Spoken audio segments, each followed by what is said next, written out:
Hi అండి. Welcome back to my channel. Today's recipe panipuri. Panipuri కోసం బఠానీ ముందుగానే నానబెట్టి పక్కన పెట్టుకోవాలి. కుక్కర్ తీసుకొని ముందుగా నానబెట్టుకున్న బఠానీని కుక్కర్లో వేసుకొని ఒక ఆలుగడ్డ, వాటరు, పసుపు వేసుకొని మెత్తగా ఉడికించుకోవాలి.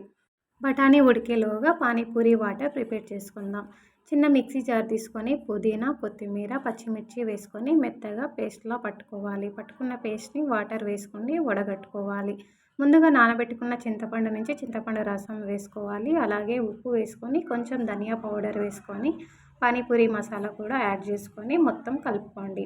మీకు నచ్చినంత స్పైసీనెస్ చూసుకొని వాటర్ కలుపుకోవాలి.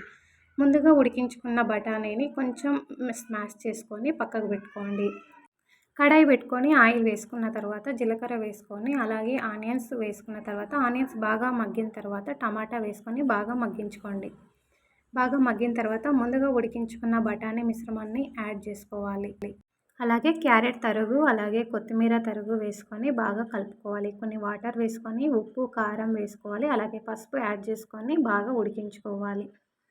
చూసారా, గ్రేవీనెస్ వచ్చేంత వరకు మంచిగా ఉడికించుకున్న తర్వాత ఇవి రెడీమేడ్ పూరీలు అండి. ఒక ప్యాకెట్ 10 రూపీస్. పూరీలు వేపుకుంటే ఎంతో టేస్టీగా ఉండే పానీపూరి రెడీ. చూసారు కదా ఎంత యమ్మీగా ఉందో. Thank you for watching. Please support me, friends.